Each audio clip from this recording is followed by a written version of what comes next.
Pemirsa, bea cukai dan juga pajak menjadi tulang punggung penerimaan negara. Setiap kebocoran di dalamnya berdampak langsung pada kemampuan negara membiayai pembangunan dan juga melindungi rakyat.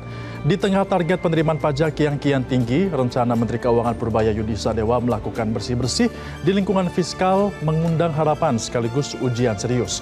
Inilah dia editorial Media Indonesia edisi Rabu 28 Januari 2026 dengan tema Menunggu Bukti Aksi Purbaya. Bersama saya Febrian Ahmad.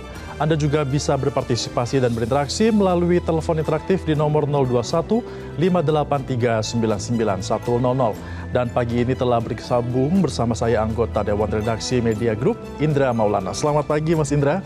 Febrian, selamat pagi. Iya Mas, ini kan Purbaya mau bersih-bersih nih. Dari Betul. mana mulai bersih-bersihnya Mas? Ya, kalau sebenarnya narasi soal bersih-bersih, terutama misalnya dari soal perpajakan ya, itu sebenarnya narasi lama yang selalu kita dengar. Nah, kali ini kita berharap, publik berharap, Menteri Keuangan Purbaya benar-benar melakukan aksi nyata dan konkret dan ada dampaknya, ada efek jerahnya.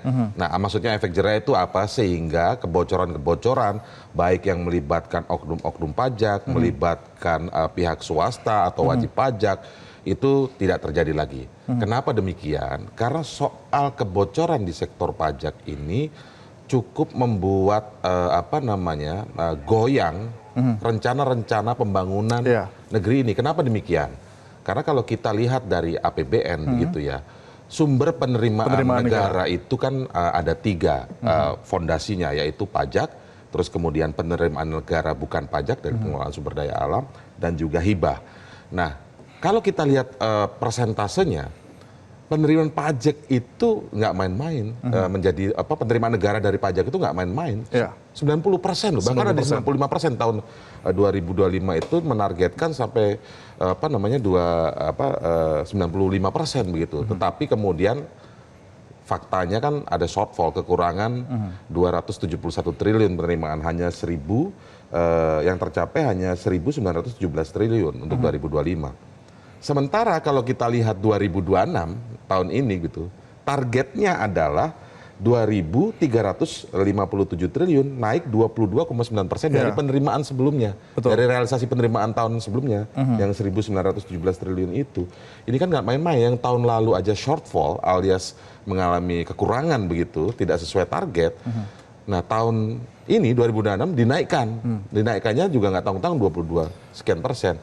Maka memang wajib dan harus seorang Menteri Keuangan itu melakukan bersih-bersih. Jadi bukan bersih-bersih yang sifatnya normatif, ini harus dilakukan secara serius.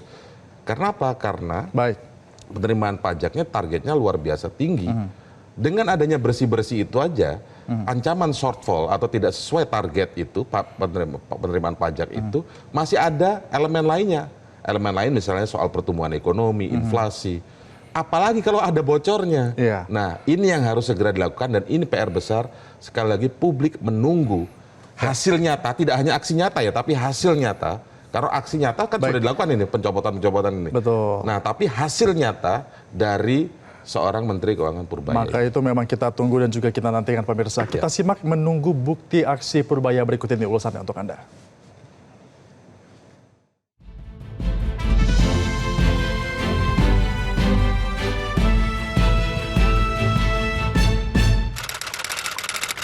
Menunggu bukti aksi Purbaya.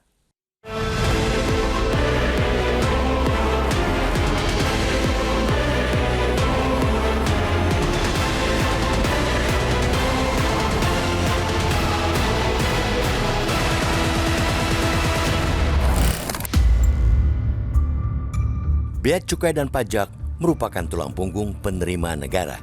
Dari sanalah roda pemerintahan dan negara mendapatkan bahan bakar untuk bergerak. Keduanya menjadi sumber pembiayaan pembangunan, perlindungan sosial, hingga stabilitas fiskal yang telah disusun dalam Anggaran Pendapatan dan Belanja Negara, APBN. Setiap celah kebocoran yang dibiarkan, sekecil apapun, pada akhirnya akan berujung pada melemahnya kapasitas negara dalam menjalankan kewajibannya kepada rakyat.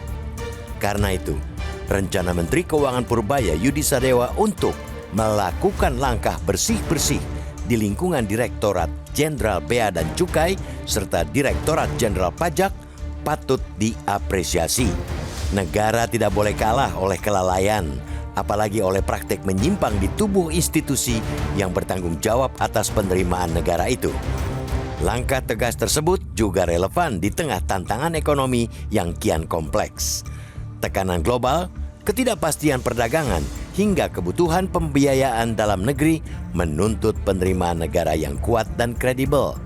Apalagi target penerimaan pajak 2026 dalam kerangka ekonomi makro dan pokok-pokok kebijakan fiskal KEM PPKF ditetapkan sebesar 2.357,7 triliun rupiah di luar penerimaan cukai.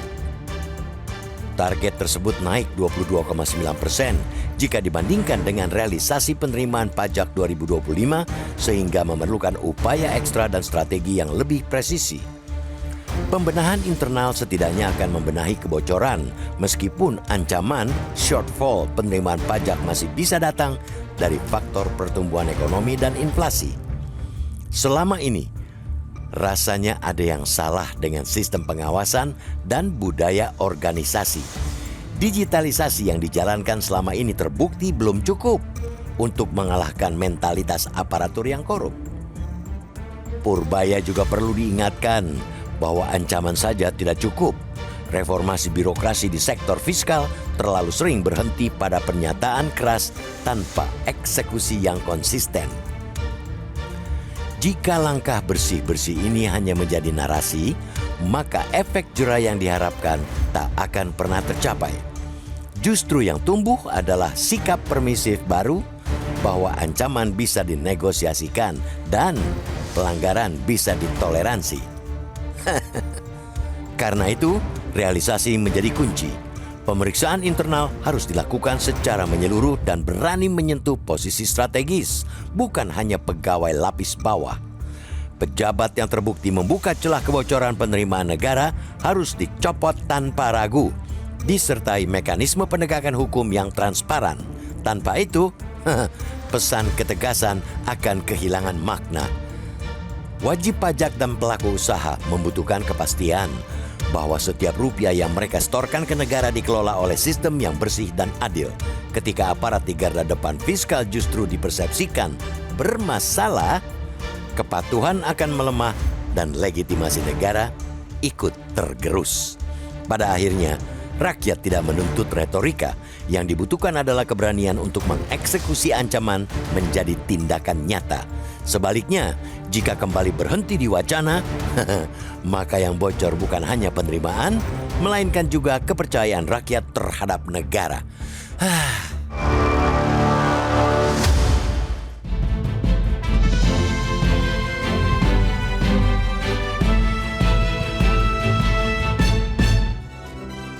Kami kembali mengajak Anda untuk ikut berpartisipasi dalam telepon interaktif di nomor 021 583 99100. Usai jeda pariwara, kami akan segera kembali untuk Anda.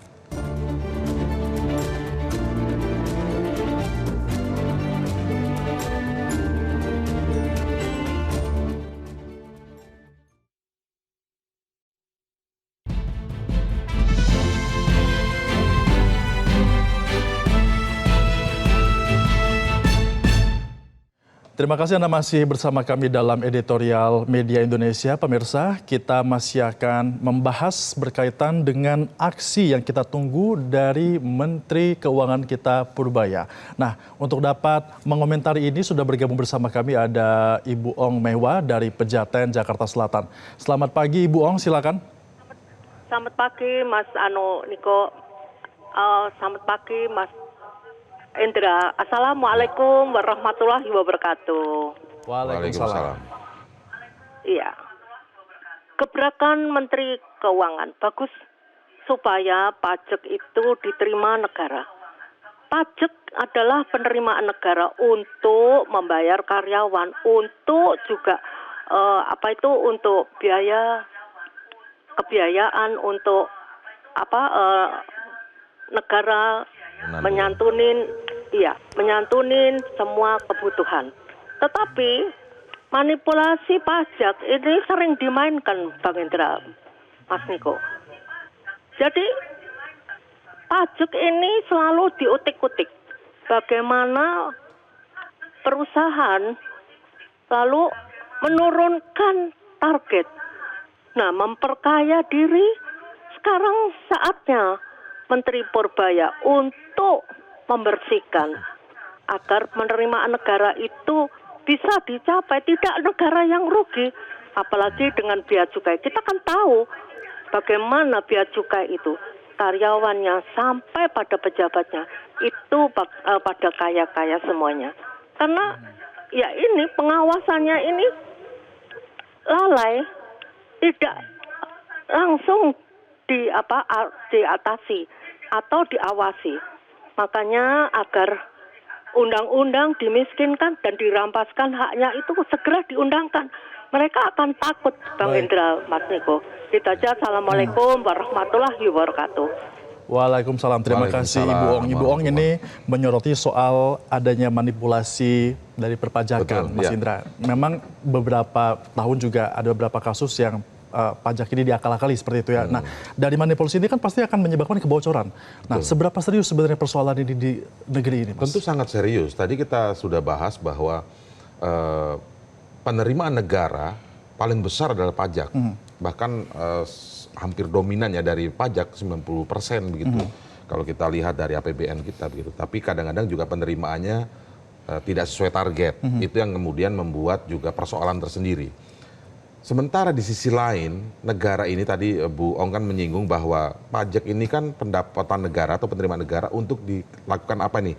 Pembangunan, apa kemudian hal-hal yang lain. Ya. Semua kita lihat sekarang pemerintahan kita banyak sekali program prioritas. Ada makan bergizi gratis, ada sekolah rakyat, dan lain sebagainya. Ada banyak sekali yang sangat juga tujuannya adalah membangun negeri ini gitu, menyejahterakan masyarakatnya, mencerdaskan kehidupan bangsanya. Nah, semua ada biayanya. Biayanya dari mana? Salah satunya yang paling besar adalah dari pajak. Kalau dari pajaknya banyak bocor terus, nah artinya akan dari mana lagi? Apakah kita mau terus berhutang? Kan itu persoalannya. Hutang sendiri sudah cukup besar. Nah artinya maka di sini yang dilakukan oleh Menteri Keuangan Purbaya dengan segala jargonnya dan sudah melakukan beberapa tindakan ya, mencopot beberapa pejabat di kepabeanan di 5 pelabuhan besar ya, itu kita apresiasi. Tapi tidak hanya berdiri di situ, karena kebocoran juga terjadi pada kondisi ketika ada kasus-kasus tertentu. Yang sering dilihat masyarakat adalah hanya pada level bawah. Harus pada level yang tertingginya, atasnya apakah terlibat atau tidak, ada penegakan hukum. Jadi tidak hanya sekedar pencegahan. Kalau mencopot mengganti ini kan pencegahan nih. Biar jangan orang terlalu lama di wilayah tanda kutip basah begitu, yang kemudian bersentuhan terus dengan wajib pajak begitu. Diganti orangnya, orang baru yang fresh, tapi juga harus diawasi. Nah, di sini kesempatan kita untuk menyampaikan di mana fungsi optimal dari inspektorat. Inspektorat harus maksimal juga pengawasan itu, gitu. Jadi pencegahan dilakukan, merotasi orang sudah dilakukan, mencopot dengan cukup ekstrim nih ya di 5 pelabuhan besar. Lalu kemudian ada pengawasan yang cukup kuat dari inspektorat. Lalu nanti kita lihat ketika ada kasus-kasus muncul harus dipidanakan, tidak hanya di level bawah, level paling tinggi pun terlibat. Termasuk backing dari wajib pajak itu. Nah, ini berani tidak Menteri Keuangan? Kalau informasi yang kita dapatkan sudah bekerja sama juga dengan Menko Polhukam di sini untuk kemudian tanda kutip menyikat backing tersebut. Tapi kita tunggu saja hasilnya. Semoga kita bisa menantikan sebuah berita nanti muncul ada tindakan nyata itu. Tapi bagaimana untuk memastikan setelah nanti ini diganti petinggi-petinggi di 5 pelabuhan tersebut ketika sudah diganti tetap transparan? Karena kan Purbaya mengatakan bahwa nanti ini akan tetap dari internal. Biasanya kan itu menurun, Mas. Kebiasaan memimpin dari internal kan biasanya kan mentalnya kan. Ini persoalan mental. Seperti apa memastikan ini benar-benar bisa baru sehingga tidak bisa memberikan kebocoran sesuai dengan harapan dari kita semua. Itu yang kita tanda kutip tantang kepada Menteri Keuangan. Ada sudah melakukan ini bagus, tapi jangan-jangan sama aja nih diganti orang baru. Maka itu tadi yang kita dorong, peran inspektorat. Kalau sekarang ini nggak maksimal, nggak ada hasilnya, ganti juga aja, usulkan untuk ganti orang independen, pihak yang mungkin bukan pejabat karir begitu inspektoratnya. Lihat, kan ada terminologi lama yang menyatakan kalau mau menyapu lantai itu menjadi bersih, lihat dulu sapunya. Kalau sapunya kotor, percuma lantainya malah ikut kotor lagi gitu. Nah itu harus dilihat dulu. Artinya banyak hal yang harus dilakukan. Yang sekarang sudah dilakukan adalah part tertentu, kita apresiasi bagus. Merotasi orang yang sudah terlalu lama di sana, mencopot. Tapi nggak berhenti di situ, Pak. Begitu ya, kurang lebih kita katakan. Inspektoratnya gimana nih? Ayo Pak, dorong Pak. Inspektoratnya juga maksimal.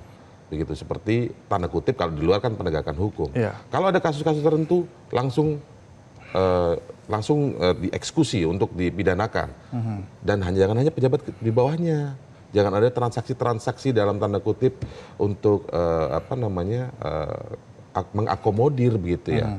Ada keistimewaan tertentu. Karena apa? Ternyata di sana ada backingnya. Nah itu yang percuma kalau begitu. Kebocoran akan masih terus terjadi. Tapi kalau misalnya menggunakan opsi peran dari pihak ketiga, dari swasta, itu mungkin tidak diterapkan di Indonesia. Nah itu Tahan perlu dulu Mas Indra, kajian. Itu kita perlu akan kajian bahas ya. usai jeda pariwara. Tetaplah bersama kami di Editorial Media Indonesia.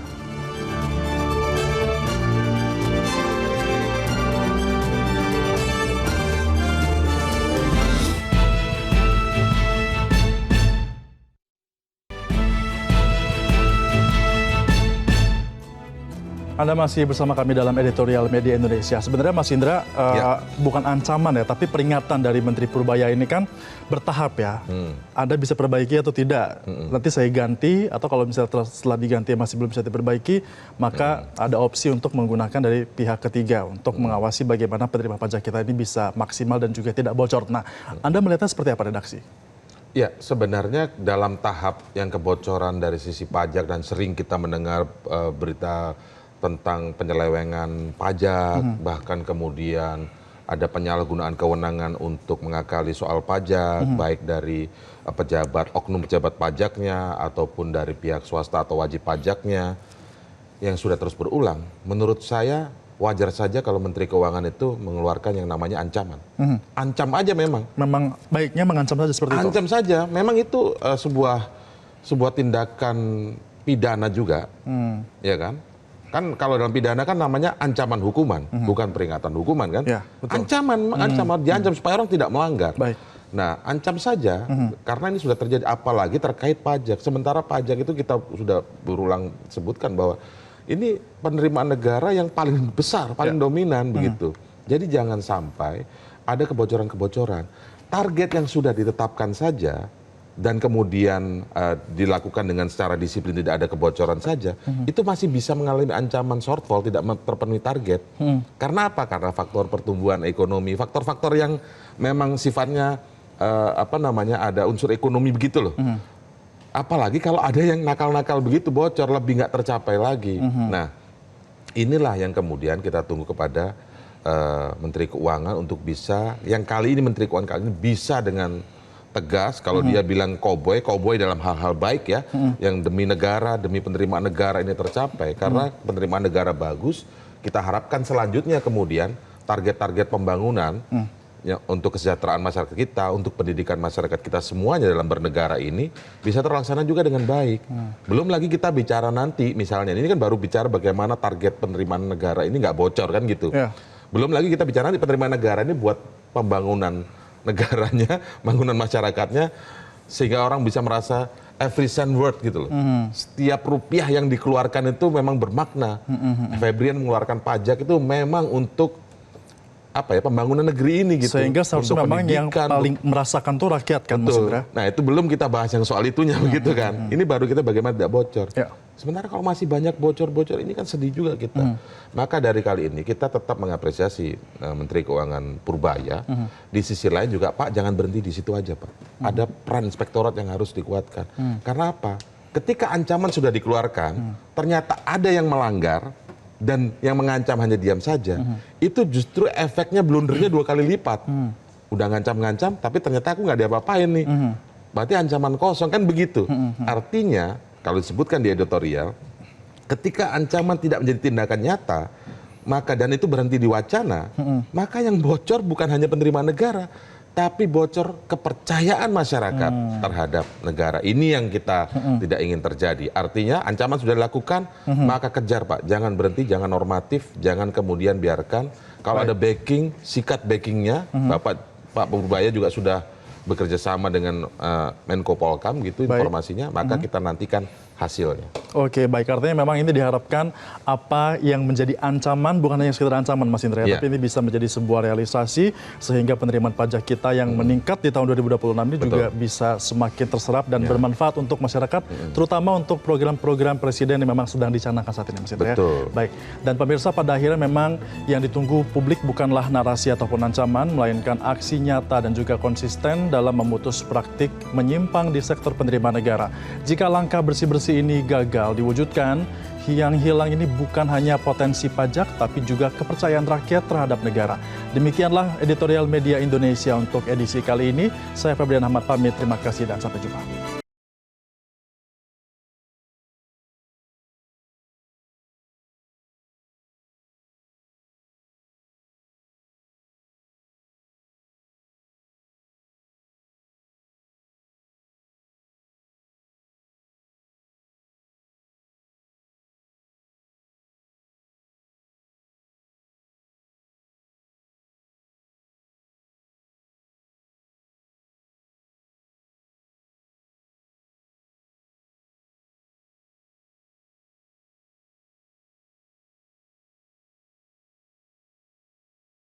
Jelajahi cara baru mendapatkan informasi. Download Metro TV Extend sekarang.